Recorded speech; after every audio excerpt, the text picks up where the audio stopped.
Почитувани колеги съветници, представници на общинската администрация, представници на медиумите, почитувани граждани, за ден се свика в третата моредна седмица на Словето на община Миготи. За работа на седмицата го предлагам следния дневен ред. Точка брой 1 предлог отзвука за доделуване на награда 8 ноември. Точка брой 2 предлог отзвука за доделуване на признание 8 ноември. Пред да преминем на разправата за дневният ред, всякам някакво да я образложам и според деловното за работа на Словето да я образложам митността от свикването на воредната седмица. От причина, що овие две точки са повързани с отбележуване на празник 8 ноември, денът на освободувањето на община Миготино, неможноста, односно временскиот период кој што е поврзан со овие две точки на дневен ред, одлучи дека денес треба да ја донесеме одлуката, за да може службите понатаму да ги спремат активностите околу отбележувањето на денот на 8 ноември. Оправданоста за свикување на воредна седмица ја ставам негласен да молам со тревена рака кој е за. 15 гласа за, нема воздржани, нема против, констатирам дека оправданоста е изгласена. Отварам расправа по дневниот ред за седмицата, да некој ба разбор. Игор Јованов, кој?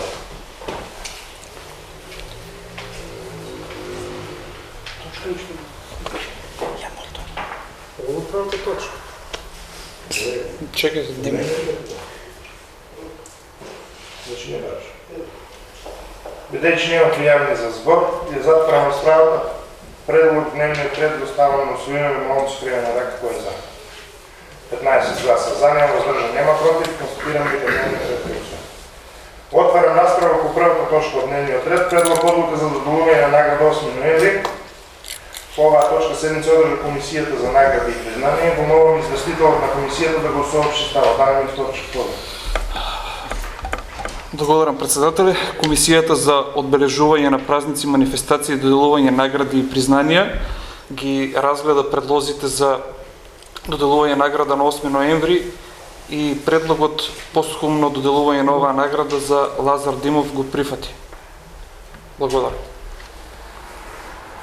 Благодарам. Колега, да некој друг ба разбор. Игор Јованов, кој? Благодарам, председателя. Почитувани граѓани на општина Миготино. Дојдеме до точката за предлози и награди на 8 ноемврска награда. Предлагам по првата точка да допълнение на првата точка како предлог за 8 ноемврска награда. Иако за законскиот рок немаше доставено документи за 8 ноемврско признание, ние советници го предлагаме градоначалникот за 8 ноемврска награда како едно од најзаслужните граѓани на општина Миготино поради тоа што во изминатиот период нема ниту еден свој проект од кога е дојде на функцијата градоначалник до проекција и реализација. Исто така го предлагам во 8 ноемврска награда, бидејќи нема ставено ниту еден метар асфалт на локален пат кој го поврзува со две населени места или град со некое населено место. Го предлагам градоначалникот за 8 ноемврска награда заради тоа што вели дека го решил проблемот со водата, а нема ниту еден реализиран проект за водоснабдување во Миготино. Го предлагам заради тоа што добива вода 20 литри во секунда од село Бојанчиште, а тоа не знаеме кај ги турил, бидејќи пчеличниот цевковод што иде од Дукан кон крекеот на Луда Мара не собира повеќе од 80 литри во секунда. Затоа што 3 пати го раскура тендерот, не замена на 1410 улични светелки со лед диоди. И така натаму. Но затоа пак ни постави за нова година сушара за тутун и ги смени гумите на противпожарната единица. Тоа се едни од двете назначени проекти во општина Миготино за 2019 година и реализирани.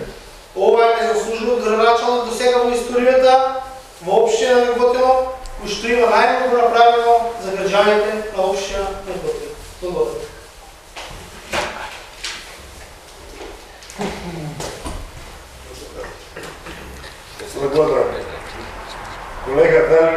друга разбор?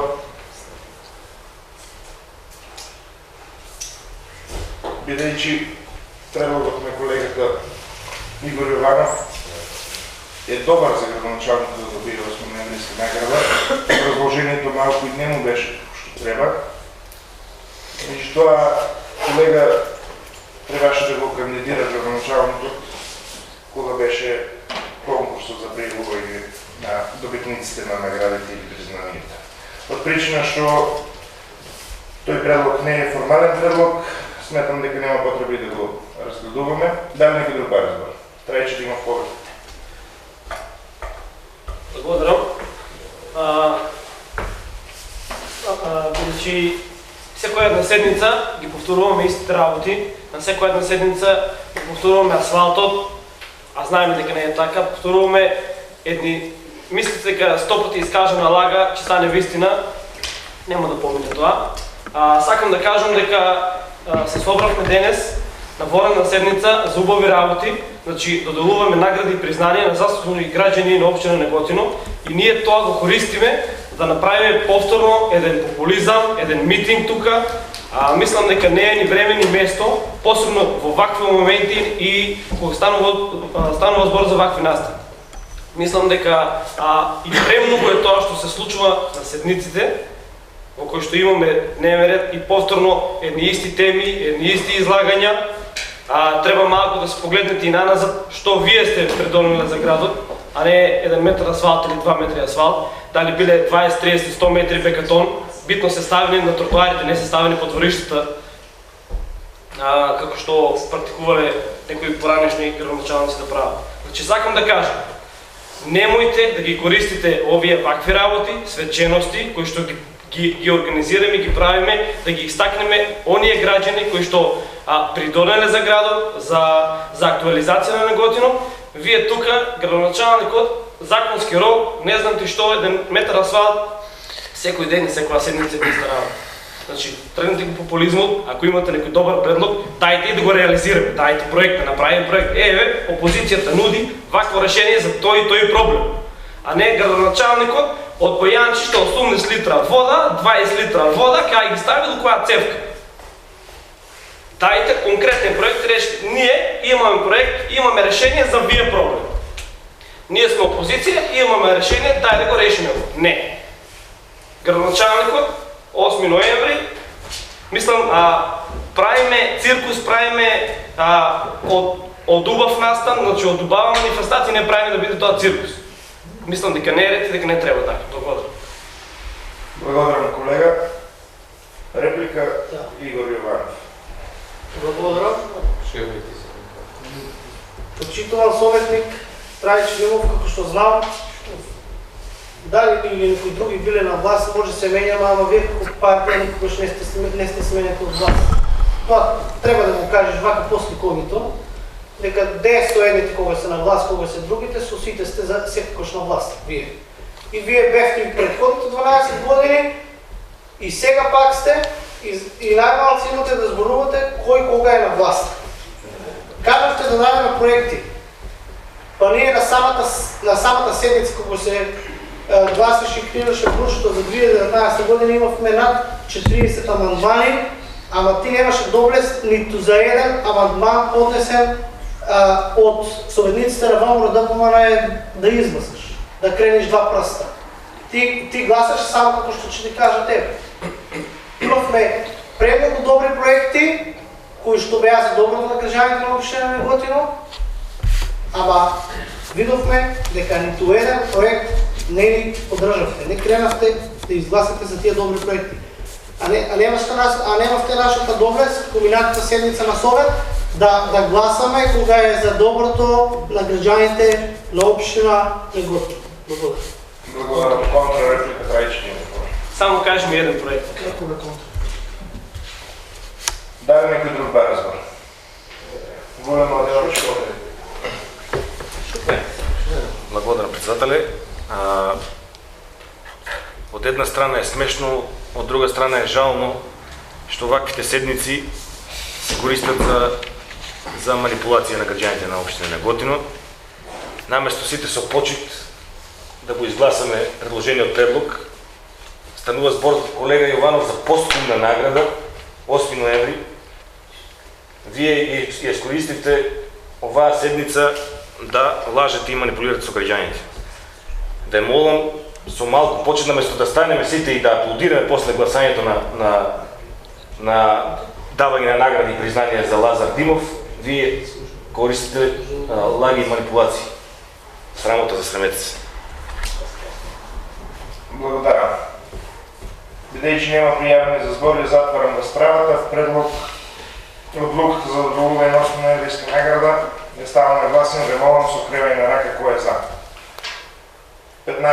14 гласа за, нема воздржани, нема против, констатирам дека одлуката е усвоена. Отварам расправа по втората точка од дневниот ред. Предлог одлука за додолување на признание 8 ноември. По оваа точка седница одржа комисијата за награди и признание. Го молам известителот на комисијата да го соопшти ставот. Дане ми источи повед. Благодарам председател, и по оваа точка од дневниот ред седница одржа комисијата за одбележување на празници, манифестации и доделување награди и признанија, каде што следниве предлози: Роберт Ристов, Марија Јанева, Страшо Андов, Дионис Пашлаков беа едногласно усвоени. Апелирам и Советот да ги усвои. Благодарам. Благодарам.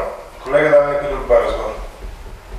Бидејќи нема пријавени за збор, ја затварам расправата. Предлог одлуката ја ставам на гласен, ве молам со кревање на рака кој е за. 14 гласа за, нема воздржани, нема против, констатирам дека одлуката е усвоена. Со тоа е истрпен дневниот ред за денешната седница. Ви благодарам на сите за присуствие.